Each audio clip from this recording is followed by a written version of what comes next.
was the winter of 1915, and the cold winds that swept through the halls of the Alexander Palace whispered of changes, changes only the Empress could sense.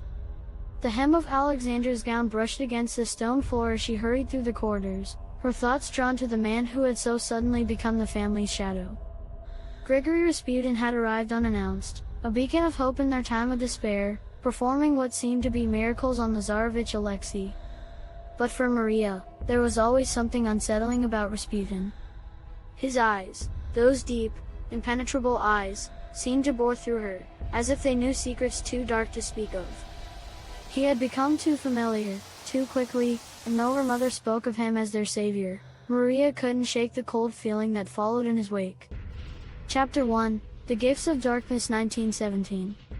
The atmosphere in the palace had changed, though no one dared speak of it. The world outside was crumbling, revolution brewing in the streets, and inside, Rasputin's presence had taken root. One by one, he gifted each of the Romanov children a necklace. To Maria, he said nothing as he placed it around her neck, his hands lingering too long. The necklace felt heavy, but she could not remove it, not in front of him. The others wore theirs too, always under their garments, as if the weight of it kept them bound to his strange influence. Maria had heard whispers among the guards of Rasputin's true nature, though she dared not repeat them. But one night, after a particularly harrowing session with Alexei, where the boy's pain subsided only after Rasputin had laid hands on him, Maria noticed something she hadn't before. In the dim candlelight, her necklace glinted. She pulled it from under her blouse and turned it over in her hands. The pattern on the back seemed different, like an image she hadn't seen before, barely visible, waiting to emerge. The next day, while they were held under house arrest by the Bolsheviks, she found herself speaking in hushed tones with a young soldier, Mikhail. He was unlike the others, kind, and disillusioned with the violence around him. They spoke about the escape, the revolution, and as days passed, the forbidden friendship blossomed into something more. But the family disapproved. Nicholas, despite their dire circumstances, warned her to stay away from Mikhail. "We must trust no one," he told her, his voice filled with despair.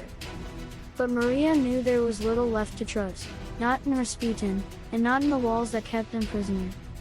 Chapter 2, The Revelation. It was on the eve of their last night together that the truth revealed itself. Maria, holding the necklace close, finally saw it, the face of Rasputin, etched beneath the jewels. His haunting eyes stared back at her from the pendant, as if watching, even from beyond the grave. She dropped the necklace, her heart racing. It was a sign, a curse, and she knew it was too late to save her family. The plan was set. She would flee with her brother Alexei, who trusted her as no one else did. She pleaded with her family to listen, to leave with them, but they dismissed her warnings. Her relationship with Mikhail had already cast doubt in their eyes. And then the gunshots rang out. Maria grabbed her little brother and ran, the sound of betrayal echoing behind her. They were the last of the Romanovs, fleeing into a night that offered no promises, only darkness.